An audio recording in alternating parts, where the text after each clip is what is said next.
Yo les postos, c'est Sacha, bienvenue dans cette nouvelle vidéo. Donc après la défaite à Dijon, on va reparler encore de Tourelle, mais cette fois de Leonardo. Donc Leonardo a piqué une très grosse colère après le match contre Dijon, après la défaite. Donc la défaite est déjà gênante, vu que c'est contre la Lanterne Rouge. Mais Leonardo après le match ne voulait pas s'arrêter devant les médias. Il s'est quand même expliqué en disant que c'était peut-être une équipe plus pour l'Europe. On se rappelle, en 2013, il avait dit pareil lors d'une défaite à Reims au mois de mars. Sauf que là, on n'est pas au mois de mars. On est au mois de novembre et je trouve que ce n'est pas acceptable ce début de saison, comme la saison dernière n'a pas été acceptable. Mais voilà, on va pas répéter ce qu'on a dit ce matin dans la vidéo. Donc Leonardo a piqué une très grosse colère en interne. Il aurait même parlé à Nasser Al-Khelaifi et il y a vraiment des choses qui se préparent. Donc Leonardo, lui, ne veut plus de Tourelle. Voilà, c'est pas son kiff, c'est pas son genre d'entraîneur, c'est pas ce qu'il veut. Puis on a vu que Tourelle, vendredi, a été complètement décrédibilisé par les choix qu'il a fait, en mettant Bernat au milieu, Diallo à gauche, Marquinhos qui redescend dans l'axe alors qu'il nous a pris la tête à le mettre au milieu de terrain, à faire rentrer Kurzawa alors que t'es mené 2-1, au lieu de faire rentrer du Sarabia ou essayer de réorganiser ton système de jeu.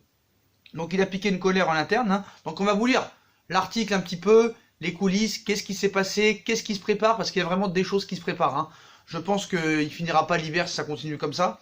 Donc voilà, la défaite contre Dijon 2-1 vendredi soir, malgré une réaction en deuxième mi-temps, pourrait bien laisser des traces à M. Thomas Tuchel.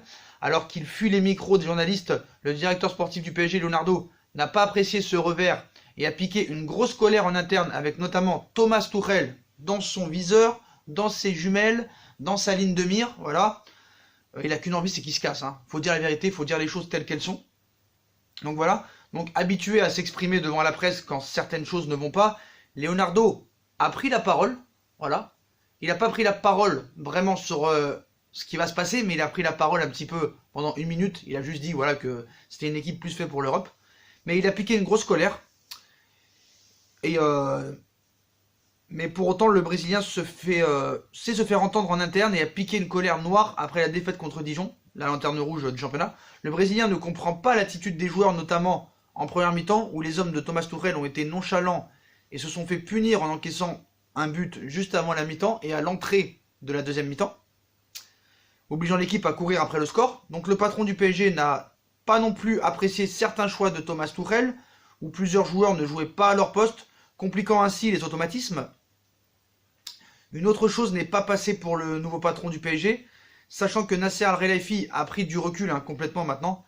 C'est la sortie médiatique de Thomas Tuchel à la fin du match, déclarant, et ça Leonardo n'a pas du tout apprécié, quand Tuchel déclare « On doit recommencer et c'est une défaite. C'est quelque chose que l'on n'aime pas, mais on doit l'apprendre, l'accepter et s'améliorer. » Des mots qui ne passent pas pour Leonardo, qui l'a encore en travers de la gorge depuis 48 heures, voulant que les joueurs aient la haine de la défaite. C'est ce que Leonardo avait dit dans l'interview donnée à son arrivée au mois de juillet, avoir la haine de la défaite, que ce mot ne doit plus exister au Paris Saint-Germain. Bah, avec Tuchel, ça va exister. On l'a vu, c'est l'entraîneur qui a le plus de défaites depuis l'ère des Qataris. Donc voilà. Donc Leonardo, lui, veut que les joueurs aient la haine de la défaite et qui ne s'est pas gêné de le dire à son entraîneur, désormais dans la tournante au regard de la seconde mi-temps face à l'OM, où il n'a pas réussi à reprendre tactiquement et à répondre tactiquement à André Villas-Boas. Et cette défaite qui fait vraiment tâche, notamment dans les attitudes. Apparemment, ça aurait fait une gueulante dans les vestiaires à l'après-match, où il disait qu'il n'a pas aimé l'attitude et les choix tactiques de Tuchel. Et il s'est pas gêné pour le dire à Tuchel. Donc voilà. Donc après, on sait pas vraiment comment Tuchel l'a pris. Mais voilà, il n'a pas aimé les attitudes, que ce soit les joueurs, l'entraîneur. Voilà. Tuchel et les joueurs sont désormais attendus de pied ferme par leurs dirigeants mercredi soir contre Bruges en Ligue des Champions, où une victoire est obligatoire, mais surtout la manière doit être au rendez-vous. Donc la victoire ne suffira pas pour Tuchel. Maintenant c'est simple, la victoire ne suffit plus. Il faut maintenant la manière en plus. Et là ça risque d'être compliqué. Ça risque d'être compliqué. Donc tout ce qu'on peut vous dire, c'est qu'on a des infos, enfin j'ai l'info que Allegri se tient prêt. Donc on a beau me dire, vous pouvez me dire ce que vous voulez, je m'en fous. C'était pareil avec Ancelotti. À l'époque, on nous disait Ancelotti ne viendra pas au Paris Saint-Germain, il veut rester dans le championnat anglais, il viendra pas. 6 mois plus tard, il était au Paris Saint-Germain. Là, on a beau nous dire Allegri ne viendra pas, il préfère attendre que Pochettino s'en aille pour aller peut-être à Tottenham, ou que Solskjaer part pour aller à Manchester, il est en train d'apprendre l'anglais, et alors, qui te dit qu'il n'apprend pas l'anglais pour parler à Neymar, à Mbappé? Tout le monde parle anglais maintenant, Tout le monde parle anglais, ça veut rien dire. ça veut strictement rien dire. Et Allegri, sa valise est prête. Voilà, sa valise est prête. Le problème, c'est est-ce que Allegri veut prendre le PSG en cours de saison ou pas? Apparemment, Allegri voudrait prendre un club à la fin d'une saison. C'est-à-dire repartir sur une saison pleine et pas au milieu. Donc, que peut-on faire? Moi, je pense qu'il ne faut pas attendre. Voilà, je pense qu'il ne faut pas attendre. Maintenant, il y a beaucoup de gens qui ont ouvert les yeux. On a vu que c'était un incompétent. On va pas se répéter. Mais voilà. Tellement il a mis une gueulante, ils étaient tous... Après, moi, je comprends pas trop Leonardo. Il fait une gueulante, mais ils étaient tous à l'anniversaire de la fille de Marquinhos avec un grand sourire la dernière fois. Donc voilà. On leur laisse 2 jours de repos alors qu'ils viennent de perdre.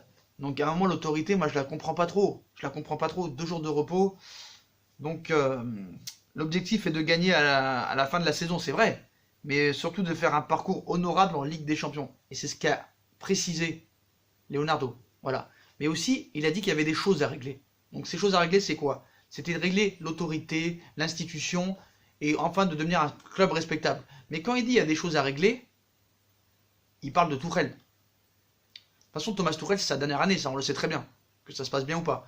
Mais je pense que il y en a qui me disent tout le week-end, beaucoup de clubs ont perdu, le Bayern, le Barça, mais alors? Et alors, c'est parce que les autres perdent? Tu dois perdre? Non, je suis désolé. Si le Barça a envie de garder Valverde, et a envie de garder une merde, et a envie de se taper des remontadas tous les ans, c'est leur problème. Si le Bayern veut garder un incompétent, Kovac, et continuer à prendre des 5-1 contre Francfort et contre Hoffenheim, c'est leur problème. Pourquoi? Parce que le Barça et le Bayern gardent leur entraîneur, on serait obligé de le garder. Jette-toi d'un pont, et moi je vais me jeter d'un pont. Donc voilà, ce gars est un incompétent fini. Bon, c'est tout. Ces choix ne sont pas valables. Puis moi, je vais vous dire la vérité, je pense que Tuchel n'est pas abruti non plus. Donc on sait très bien que Leonardo ne veut pas de Tuchel, Leonardo veut Allegri, mais Tuchel n'est pas bête.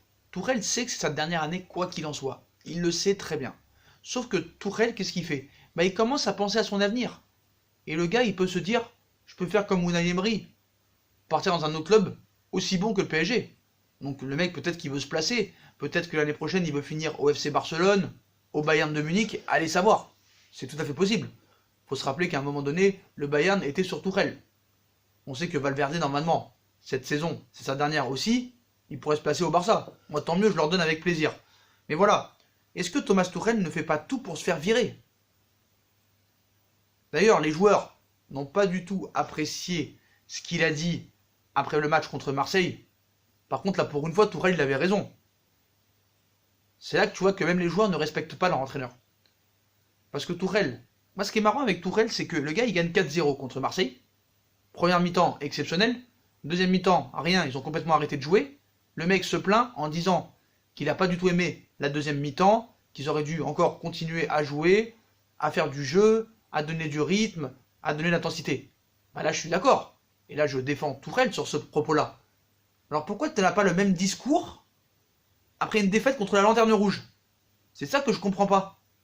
Et le mec ne se remet jamais en question. C'est jamais de sa faute. Alors est-ce que le gars ne fait-il pas tout pour se faire virer et toucher des énormes indemnités? Des énormes indemnités. Parce que je suis désolé, quand tu mets Diallo à gauche alors que c'est un défenseur central, quand tu mets Bernat au milieu, alors que c'est pas son poste du tout, il a été perdu, que tu mets Marquinhos dans l'axe alors que tu nous as saoulés en voulant le mettre au milieu, avec tous les blessés qui s'accumulent, ça commence à faire beaucoup. Et tu peux pas continuer comme ça. Donc je pense que cette année, il y a vraiment un espoir de gagner cette putain de Ligue des Champions. Avec l'effectif que tu as, il te manque des latéraux, certes. D'ailleurs que Leonardo travaille en interne pour que Kurzawa parte dès le mois de janvier. Voilà, il va tout faire pour le jeter. Et on sait très bien qu'il y a des latéraux qui vont arriver cet hiver. On le sait très bien. Alors est-ce que ça va être De Sciglio? Et j'ai une autre piste tout à l'heure, si cette vidéo atteint 150 likes, on vous dira la piste. Mais il y a 2 pistes, il y a De Sciglio et une autre. À droite, il y a aussi des possibilités. Bon, Emre Can, normalement, il devrait venir. C'est un gars qui peut jouer à plusieurs postes, en défense centrale, à droite, au milieu. Mais bon, ce serait bien un arrière-droit de métier. Donc voilà. Mais moi, je pense qu'il faut changer d'entraîneur pour faire un électrochoc. Tu l'auras pas avec ce coach électrochoc. Ça sert à rien. Le mec, il est dans un laboratoire, il veut construire. Je sais pas s'il veut se faire virer, mais voilà. La manière ne suffit plus. Et Leonardo attend la première occasion pour le jeter. Mais tu n'as pas à attendre d'occasion. Tu n'as pas à te justifier. comme je l'ai répété, et je me répète et je continuerai à me répéter. Parce que le gars, les arguments, tu les as. La saison dernière et le début de saison, avec 3 défaites. Et c'est là que tu vois que la Ligue 1 est très très faible. La Ligue 1 est une faiblesse abyssale parce que tu es premier avec 10 points d'avance alors que tu as 3 défaites. En première ligue, tu es 10e du classement. En Liga, tu es 4e. Donc je pense qu'il faut arrêter le scandale. Léo, c'est toi le patron, ils t'ont appelé pour toi. Donc certes, Tuchel est le choix numéro 1 du Prince. C'est vrai que ça enlèverait de la crédibilité sportive au niveau du Prince. Mais je pense que s'il a appelé Leonardo, c'est pas pour faire joli. Donc voilà. Enlève cet entraîneur. Et même si c'est pas Allegri qui arrive dans l'absolu et que lui va absolument signer au mois de juillet, bah change quand même d'entraîneur. Un entraîneur que sur 6 mois, comme faisait Chelsea à l'époque, quand ils ont pris Di Matteo ou quand ils prenaient des Gus Hiddink ou tout ça, bah un genre de coach comme ça, qui en 6 mois peut te faire un électrochoc et te faire passer un cap en Ligue des Champions. Pourquoi pas? Pourquoi pas prendre un Gus Hiddink, un Marcelinho, un mec qui sait gagner tout de suite des matchs? Tu vois ce que je veux dire? Un truc comme ça. Il faut un truc comme ça. Mais pas ce gars-là. Pas ce gars-là. Donc pourquoi pas, en attendant Allegri, parce que lui il veut que Allegri. Donc si Allegri veut attendre le mois de juillet pour repartir sur une saison, un début de saison tranquillement, et pas prendre une équipe en cours de saison, pourquoi pas prendre un entraîneur, tu lui donnes un contrat de 6 mois, alors je sais pas, un Gus Hiddink, un Van Gaal, un Van Gaal, je sais pas, un Marcelino, un Gallardo, je sais pas, un contrat de 6 mois, comme ça tu le juges sur les résultats, et allez savoir, c'est possible. On l'a déjà vu avec Gus Hiddink, avec Chelsea, avec Di Matteo, avec Chelsea, avec des entraîneurs au Bayern de Munich à l'époque, comme il s'appelait, je sais plus son nom, qui a entraîné le Real et le Bayern, qui avait été en finale même. Donc voilà, pourquoi pas électrochoc, un entraîneur électrochoc en attendant de reconstruire avec ton Allegri. Voilà. Mais je pense que Tuchel, il faut arrêter. Là, il faut un électrochoc parce que tu n'avanceras pas avec ce joueur, avec cet entraîneur. Tu n'avanceras pas. Tu ne progresses pas. Paredes ne progresse pas. Tu régresses d'année en année. On se rappelle même plus quand Paris a fait son dernier quart de finale en Ligue des Champions. Bon, moi je le sais, c'est en 2016 contre City. Mais voilà, depuis 3 ans, tu n'as pas atteint les quarts de la Ligue des Champions. Tu ne peux plus continuer comme ça. Vire cet entraîneur. Il a eu sa chance. C'est bon, c'est terminé. Ça progresse pas. Draxler ne progresse pas. Personne ne progresse. Personne ne progresse, il y a trop de blessés, il n'y a pas d'identité de jeu, les joueurs se plaignent que tactiquement, ça ne travaille pas à l'entraînement, donc Leonardo, c'est bien de péter des câbles, et voilà, l'autorité maintenant, on ne l'a pas encore vu. Tu laisses pas 2 jours de repos après une défaite en lanterne rouge. Ils étaient à l'anniversaire de Marquinhos ou sa fille, là, je sais pas quoi, en train de jouer au basket, tu sais, au basket de jeux vidéo, là. C'est ça l'autorité, faut arrêter à un moment donné. T'aurais dû les enfermer dans le vestiaire et les remettre à l'entraînement à 6 h du matin. C'est ça un vrai coach. Donc voilà, il faut un fou. Alors mets-nous un entraîneur, mets-nous un fou, je sais pas, mais quelqu'un pendant 6 mois, si Allegri veut pas venir, mais voilà. C'est terminé, t'avanceras pas avec Tuchel. Voilà. Je m'arrête là les gars. En tout cas, Leonardo était très énervé après le match contre Dijon.